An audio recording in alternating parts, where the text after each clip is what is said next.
O capítulo já começa em uma humilde casa. Uma garotinha chegava em sua mãe. A mãe em questão é Fira, e aquela era sua filha, Elise. Ela puxava Fira, dizendo que ela dormiu por muito tempo e que ela precisava se levantar. Ela questiona para onde estavam indo. Sua filha responde lá fora, porque a hora chegou, e ela pergunta em seguida, hora para o quê? Para nos assistir queimar, mamãe. Mas era apenas um pesadelo. Nossa heroína estava bem em uma floresta sombria, e ela dizia em seu monólogo, eu nunca temi a morte.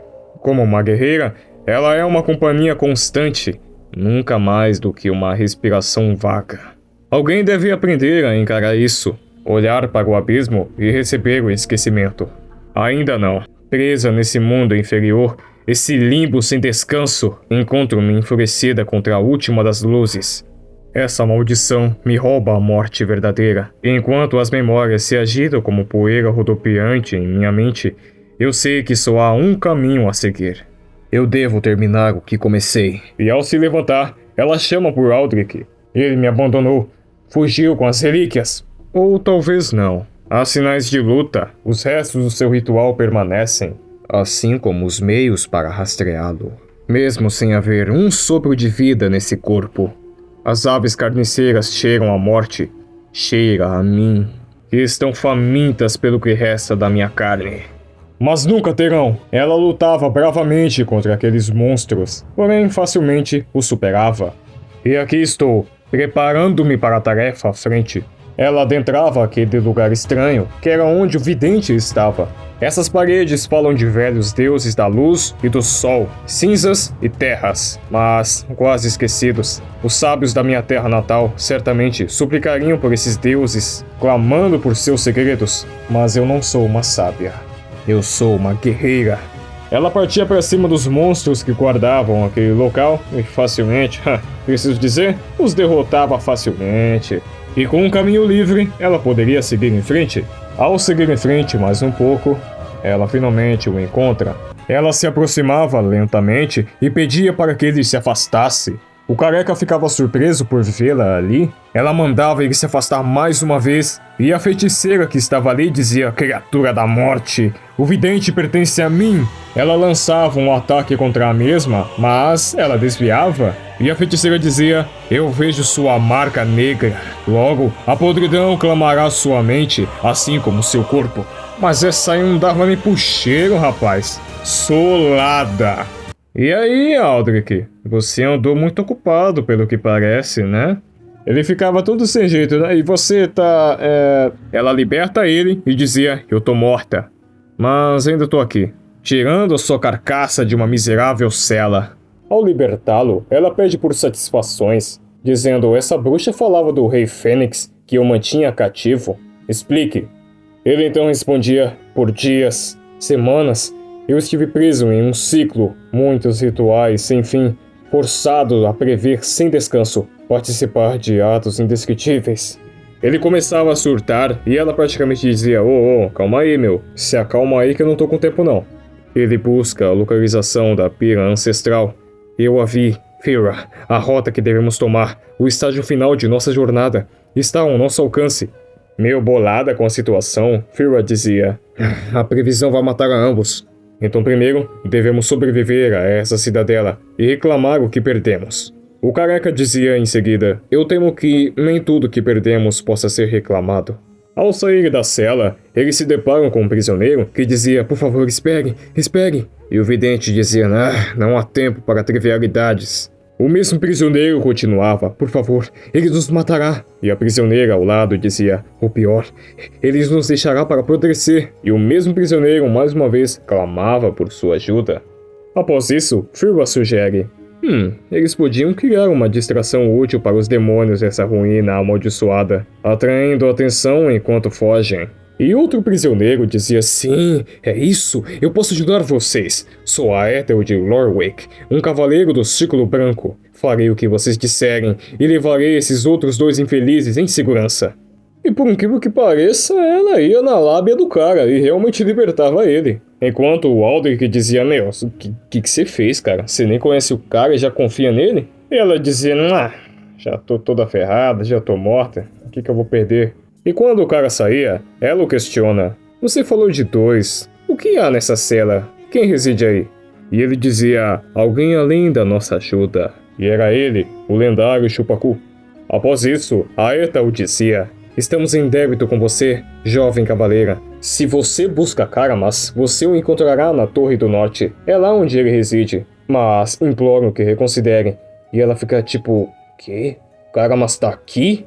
Aldrich encosta no seu ombro em seguida e dizia, vamos, Fira, depressa. Antes que sejamos descobertos, Aerta o cuidará dos outros. Quando eles finalmente saíram de lá, Fira pergunta se ele sabia disso, sobre o Karamas. Aldrich responde, um pouco. Você se lembra do que eu contei do barão? Do qual mesmo matou o dragão Andolos e restaurou a vida de Ishira com o último suspiro da besta.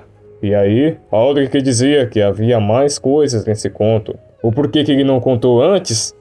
Roteiro. A besta agonizante não só reacendeu a chama, como também amaldiçoou seu assassino a uma eternidade de tormento. O barão se tornou uma coisa de ódio, um rei fênix forçado a queimar lentamente, de novo e de novo. Sua forma alternada se tornou monstruosa, sua mente arruinada por séculos de dor. Cada vez que seu corpo queima, ele renasce, e a cada vez deve reviver sua agonia. Somente a armadura de pele do dragão, tirada da própria besta, pode amenizar sua tortura.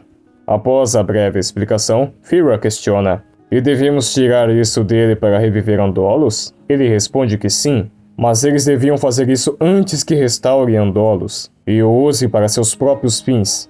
E sua caminhada levava à Torre do Norte, a mesma cuja estaria o tal do Karamas. Mas será que ele estava lá dentro?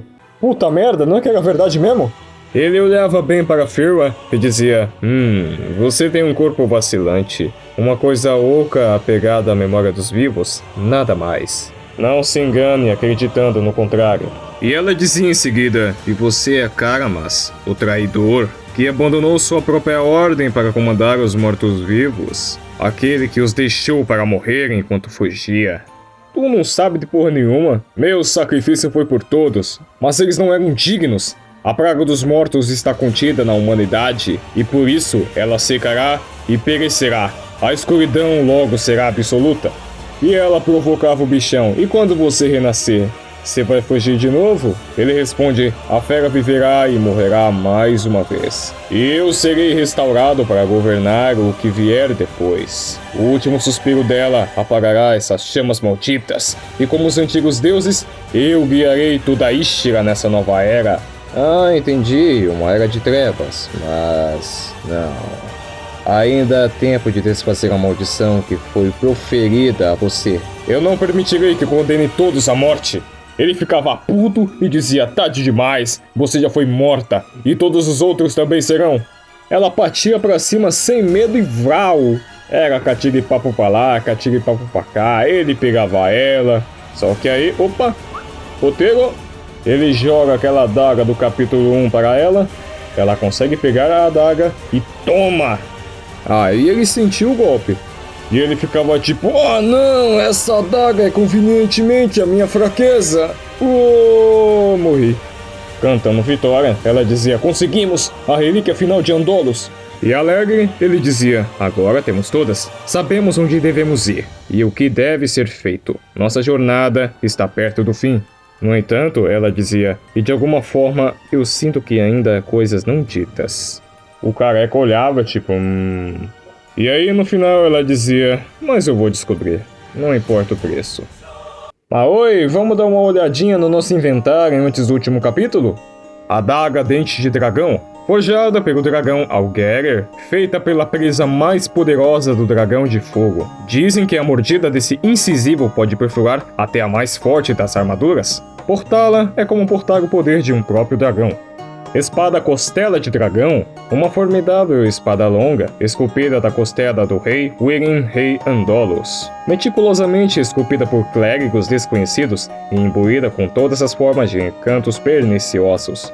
Poucos conseguem portar essa espada terrível e antiga, mas aquele que conseguir nunca tombará. A armadura de pele de dragão foi a armadura de Karamas, o desertor, retirada da carne daquele que amaldiçoa seu nome. De tremenda elasticidade, toma aquele que usar invulnerável a fogo.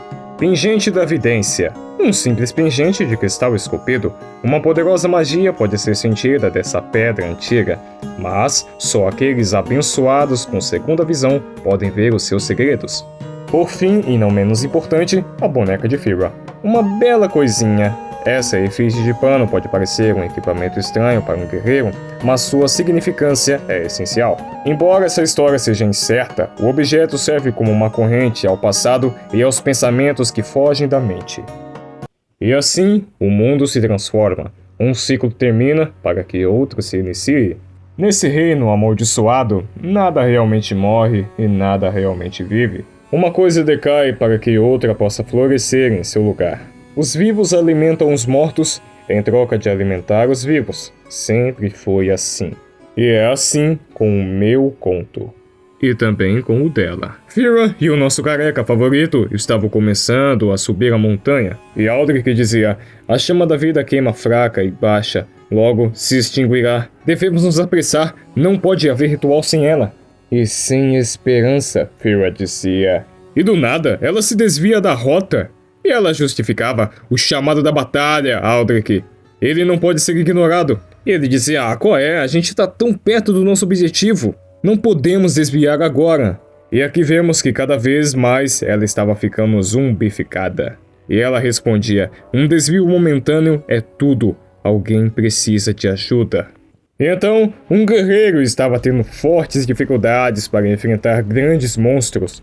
Aldrich insistia: Fira, essa não é nossa luta, deixa isso pra lá. E ela mandava ele voltar. E bum, ela decepa o braço de um deles. E ela tomava um socão na cara. Mas é claro que ela consegue solar aqueles monstros facilmente. Quando acabava, ele dizia impressionado: ora, isso foi inesperado. Ela apontava sua espada para ele e questiona: essa armadura, de onde você pegou? E ele pergunta: você não me reconhece? Ela dizia que sua ordem foi destruída e usar esse traje é uma desonra para todos aqueles que morreram. E ele questiona: e quem é você para falar de honra? Ela o ameaça, dizendo que vai pagar com a sua vida por conta de suas palavras. E ele argumenta: sim, como o destino de muitos, como o destino da sua ordem. Ela dizia: você fala por enigmas. E ele dizia: eu falo a verdade, Fira. Meu nome é Dialgos, e essa armadura é minha. E o Aldrich dizia: deixa o cara, Fira, ele vai interromper o nosso ritual. E ela responde: cala tua boca, rapaz. Vai buscar um abrigo pra nós, vai. Eu tô fraca, preciso descansar. Depois ela continuava: eu não te conheço, Dialgos. Ele respondia: de fato, e vejo que não se conhece tão pouco. A maldição, ela pesa sobre você. Vejo também que minha jornada foi em vão. Ela questiona o mesmo sobre sua jornada, e ele respondia: busco vingança pela ruína de meus pais. Procurei por meio do reino em busca de um responsável. Eu entendo agora, ela já está morta. Mais tarde, naquela noite, enquanto eles estavam abrigados, eles continuavam com seu diálogo, e Dialgos dizia: eu sei que você matou Fira, que os queimou, que queimou a todos aqueles Harrowmark que sucumbiram à maldição. E ela questiona: você tá dizendo que eu matei os seus pais? Olha o careca lá atrás. Mas ele não percebia e continuava: e agora olhe pra você, trabalhando na ignorância cega dos crimes que cometeu. Fira prossegue: eu vim aqui, todo esse caminho, para salvá-los. Aldrich e eu somos próximos. O dragão Andolos viverá novamente e morrerá novamente. Soprará suas exalações restaurativas sobre as terras, incluindo aqueles de Harrowmark. As palavras que você fala, elas são falsas. Eu nunca poderia ter feito tal coisa. Alô, careca safado, só tá querendo aprontar. E do nada, ela começa a ter uns flashbacks. Ela começa a se lembrar do que fez, e sim, foi ela que queimou aquelas pessoas. Ela dizia para queimá-los para que a praga não se espalhasse, e que eles não tinham mais salvação. Ela até mesmo tinha um flashback que não havia se recordado, de quando eles estavam no labirinto de cristal, e ela estava falando com Aldrich sobre quem ela era. E Aldrich dizia que ela era a salvadora de seu povo, e que ela vai tirar toda a maldição de Ishira, e que vai banir as trevas invasoras. Ela até mesmo questiona sobre sua família, onde eles estavam. E o careca responde: eles aguardam em Hallmark, no fim da jornada. É por eles que embarcamos nessa jornada e buscamos um fim para a maldição que mesmo agora flui em nossas veias. E no dia seguinte, eles finalmente continuavam com a jornada. E Aldrich ficava falando sobre tais coisas como: nós temos que salvar Isha, que não sei o que, mas a Fira já estava de saco cheio. Ela não suportava mais o careca. E ainda falava que ele tem sorte de ter sido poupado por sua espada e que falar é um privilégio que pode não possuir. Aldrich aponta para frente e dizia: é aqui. E ali estava a chama da vida, quase se apagando. Ela pergunta se ele precisava de tempo para se preparar e ele responde que não. E só a chama sozinha fará o seu trabalho. E assim ele finalmente colocava a espada sob a chama. E assim começa novamente o ciclo da vida e da morte, além da transformação de todas as coisas.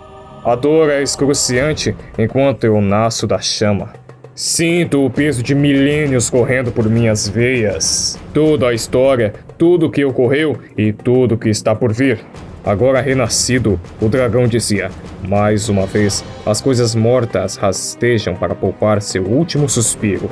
E Fira dizia: o que eu faço, faço para salvar milhares. Queria ter outra forma. Ele abria sua boca dizendo que assim seja. E finalmente o dragão se libertava. E assim começa a batalha final entre Andolus e Fira. No calor da batalha, o dragão partia para cima dela, mas ela é rápida e jogava sua espada contra ele, assim atravessando uma de suas asas, e ele cai no chão. Aldrich incentivava para Fira acabar com ele, no entanto, ela dizia: quem sou eu para fazer tal decisão? O que me dá o direito a bater essa fera e oferecer ao mundo um diamante das trevas? Uma salvação, mas não uma cura? Ou aceitar nossa sina de vagar por essa terra como os mortos torturativos, sabendo que fazendo isso, ofereceremos uma salvação para outras gerações e que a chama da vida está mais uma vez acesa e forte. Talvez essa seja a minha redenção. Mas o Aldrich dizia: não, você tem que acabar com isso. Se você matá-lo, você vai viver de novo. E ela questionava: viver para o quê? Viver para quem? Vou viver para carregar o fardo do que eu fiz? Do que eu fiz em nome da tal salvação? Não, é demais, até para mim. E com a sua adaga em mãos, ele dizia: então eu devo terminar por você. Ele exigia: me dê a espada, mas tomava só uma para deixar de ser besta. Ele caía no chão agonizando e ela o questiona: no labirinto cristalino? No labirinto de cristal, eu me pergunto: como eu sabia que não tinha sido você caído sobre minha espada? Talvez eu sempre soubesse que esse dia realmente chegaria. Você só pensa em si mesmo. E essa será a sua ruína. Na verdade, você já está arruinado. Jaros estava pronto para executá-lo e dizia: você causou morte o suficiente sobre este mundo. Fira, deixe-me acabar com ele e seguiremos caminhos separados. Mas ela o impede. As magias dele o sustentarão por uma vida de tormento e desmorte. E isso será um fardo maior. Matá-lo o libertará disso. Ele se rastejava para dentro de uma caverna e o dragão se levantava. Após isso, ambos seguiam seus próprios caminhos e Andolus voltava para o seu lugar de origem. E assim, o ciclo é quebrado. Anos de trevas estão à frente, mas não tão cedo. Enquanto o calor da chama se espalha, um novo amanhecer cairá sobre as terras. Ishira viverá novamente. E aquela que teria roubado meu suspiro de vida? Só os deuses sabem o que o futuro reserva para ela. Uma guerreira dos mortos na terra dos vivos. O tempo e o ciclo de todas as coisas dirão. Fim da nossa história. Demorou? Dou a bunda